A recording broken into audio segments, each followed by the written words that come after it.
Okay, nasabihan ka na ba, idol, ng hindi ka masarap? Yan ang ating pag-uusapan ngayon. Yan mula kay Idol, shout out sa iyo. And syempre, para sa kanyang pribado, wag na nating banggitin ang kanyang pangalan. Ayan, para naman ay safe siya.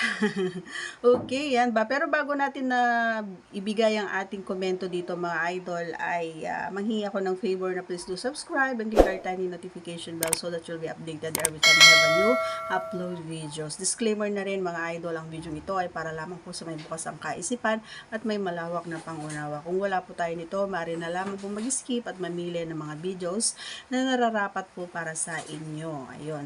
So, sasagutin na natin ang kanyang katanungan.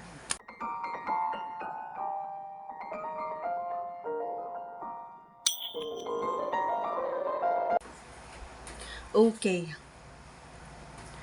Actually, wala pa ako natatandaan na nagsabi ng ganun sa akin, hindi ako masarap. Kasi nga, ako mismo sa sarili ko, alam ko na masarap ako. Charot.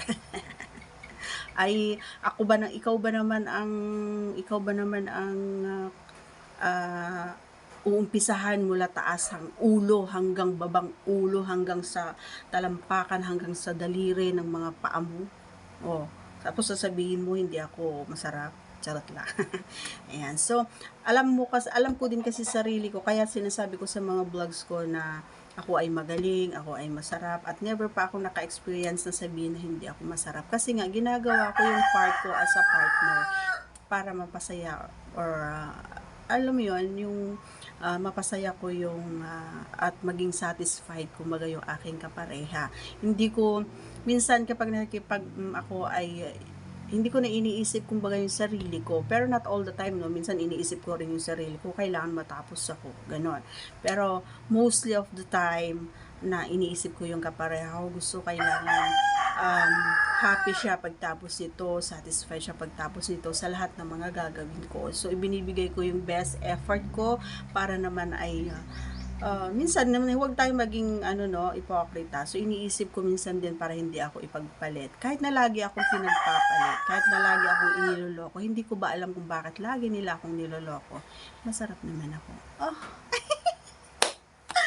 Ayan. So, yun lang naman. Wala pa. Ever since, wala pa naman.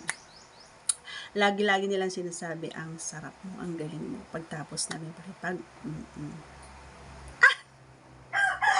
Ayun, so yun lang, gusto ko lang maging happy tayo always. Ayan, good vibes palagi mga idol. Ayan, inuulit ko guys, ako yung nakikiusap sa inyo. Pag nag-comment po kayo, i-base natin po sa ating video, so wag tayong magko-comment ng kung ano-ano na wala namang hindi naman naka-base doon sa pinag-usapan natin. So pwede po kayo magtanong doon sa pinag-usapan natin para sagutin ko. Kaya minsan yung iba hindi ko nasasagot kasi wala naman doon sa topic ko yung tanong nila. Minsan nangangalit pa sila sa akin, bakit po ganito, ganyan, dapat ganyan. So, meron naman tayong disclaimer, meron naman kayong nakikita nyo naman yung thumbnail natin, pero bakit pinapanood nyo pa?